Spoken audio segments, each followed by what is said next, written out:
Hola, ¿cómo estás? ¿Qué tal? Gracias por estar el día de hoy conmigo, la profe Dani. Vamos a hablar sobre algo muy interesante, así que de verdad van a valer la pena los minutos que vas a destinar para esta clase. Em, Hemos estado revisando la unidad 2 que tiene que ver con la vida cotidiana de mayas y aztecas, estas grandes culturas, imperios, que se desarrollaron en nuestro continente, en América, antes de que llegara el hombre europeo, ¿ya?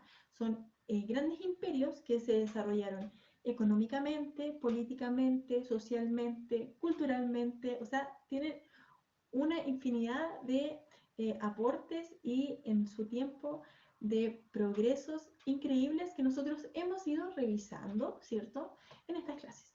Pero antes de comenzar, quiero recordarte lo que siempre te recuerdo, que es que te ubiques en un lugar cómodo, en un lugar que puedas estar tranquilo o tranquila para que no te desconcentres y estos minutos queden súper bien en tu cabecita y podamos trabajar de forma ordenada y tranquila. ¿Ok? ¿Te tinca, te parece?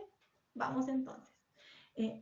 Lo otro, recuerda que puedes suscribirte a este canal de Aprendo Libre, porque no solamente vas a encontrar clases de historia, también vas a encontrar clases de matemática, ciencias, lenguaje, y de esta forma vas a poder ocupar todo el material que los profesores y profesoras están haciendo con mucho cariño para ti. También síguenos en las redes sociales para que puedas acceder a otro tipo de material educativo. ¿Qué te parece? O sea, todos estamos trabajando para que tú puedas educarte desde tu casa, muy cómodo, muy tranquilo. Vamos entonces, hoy día vamos a hablar sobre cómo se organizaban los aztecas. ¿Cómo se organizaban en términos sociales y políticos? Eso es lo que vamos a hacer hoy día. Vamos a conocer cómo se organizaban políticamente y socialmente. Porque todas las sociedades necesitan organizarse. Por ejemplo, en nuestro país se organiza esta organización social, o sea, las personas, nosotros estamos organizados. ¿Y quiénes nos organizan?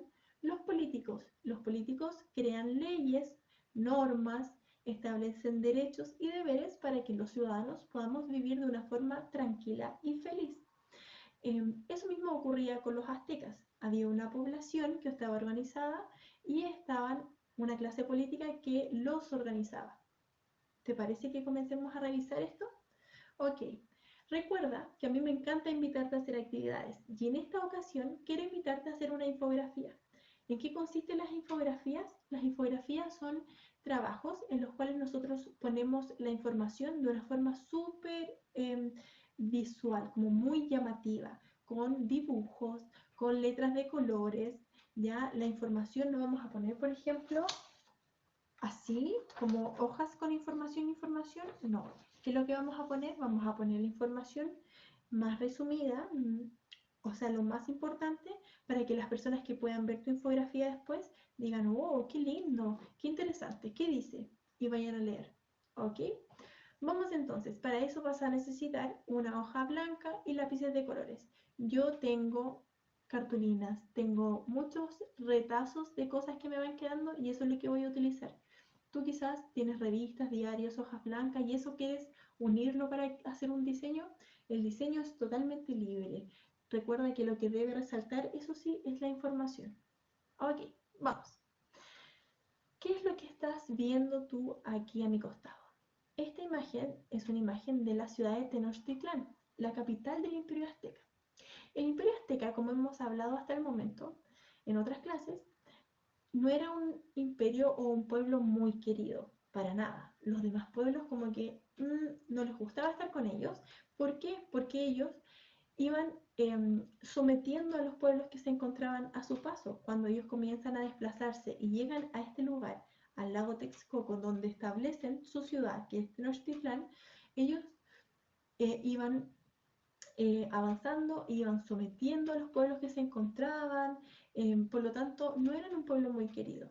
Cuando llegan a esta zona y fundan Tenochtitlán, que es su centro administrativo, político, económico, ya, y social, hacen un pacto con, o una alianza con las ciudades de Tlatopán, perdón, y Texcoco, y luego de que hacen esta alianza, deciden, bueno, ya están establecidos, deciden seguir expandiéndose.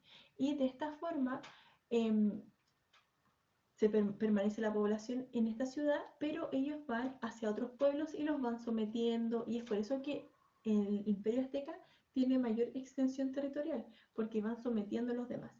Por otro lado, no solamente ellos llegaban y decían, ok, usted queda sometido, ahora es parte del Imperio Azteca, no, también eso correspondía a que ese pueblo sometido debía pagarle impuestos a los aztecas. Por lo tanto, los aztecas también tenían una posición económica muy fuerte producto de esto, porque todos los pueblos que sometían debían pagarles cada cierto tiempo. Imagínate. Entonces, ¿quién estaba a la cabeza de este gran imperio que se le ocurría ir y someter y cobrar y tenía un gran nivel y un gran grado de desarrollo político, económico, social? ¿Quién estaba a la cabeza de esto? ¿Habrá sido un presidente como nuestro presidente de la República? ¿O habrá sido un líder religioso? No. Vamos a analizar entonces. ¿Quién organizaba o cómo se organizaba el imperio? Bueno, estaba a cargo de el Huey Tlatoani, que era un emperador con características divinas. ¿Qué significaba esto? Que las personas pensaban que él era un dios, por lo tanto lo respetaban muchísimo. Todo lo que él dijera era ley, porque era un dios, tenía características especiales según las creencias de las personas, ¿ya?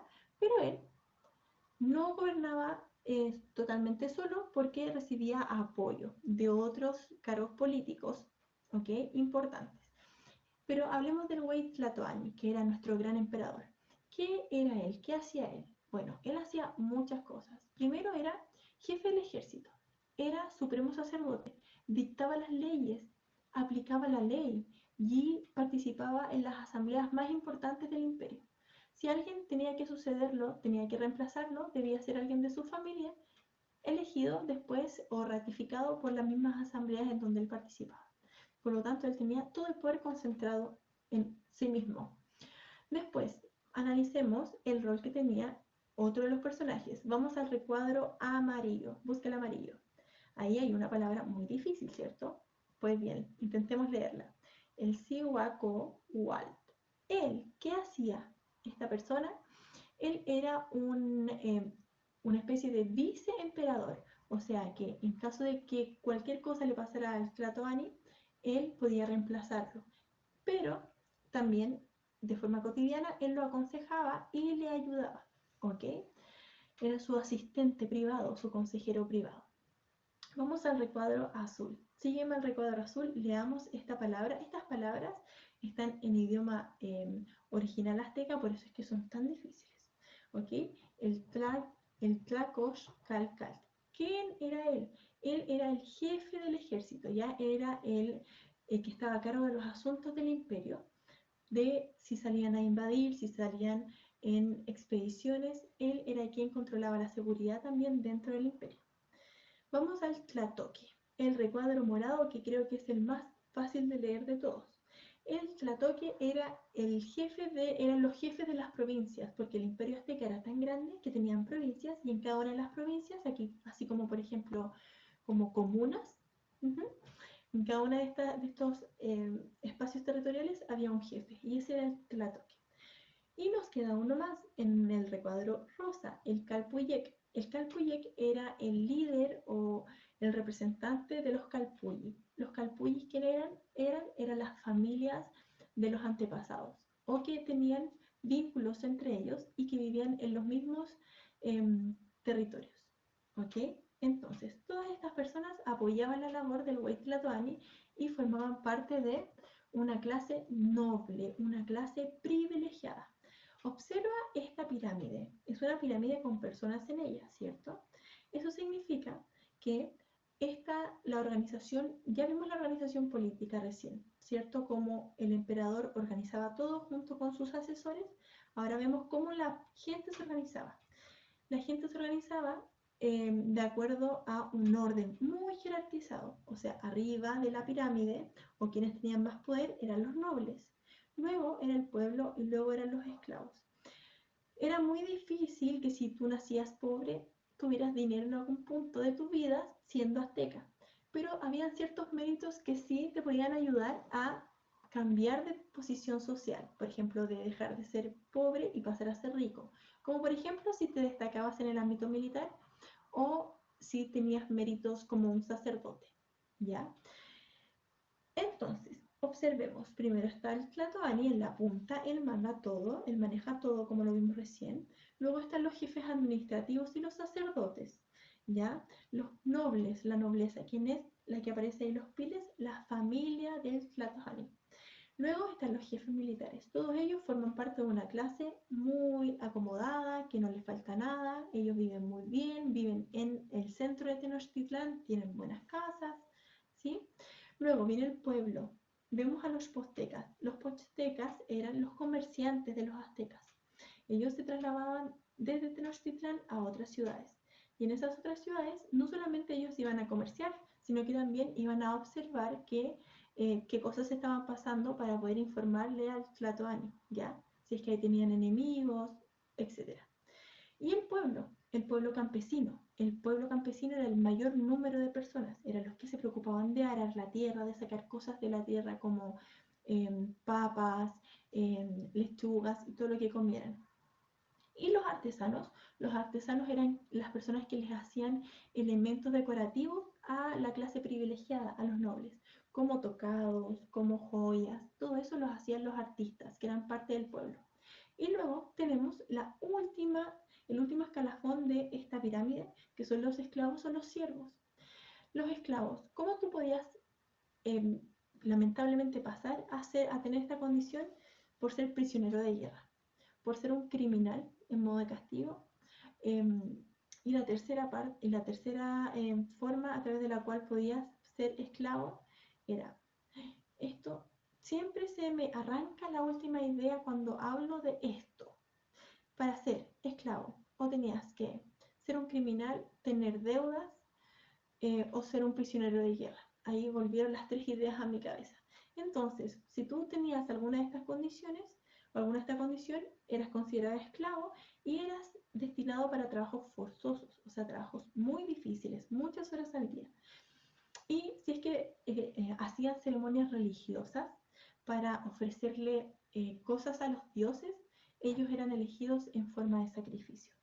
Por lo tanto, era muy difícil la vida de los esclavos. ¿Y las mujeres? ¿Qué pasaba con nosotras en el Imperio Azteca?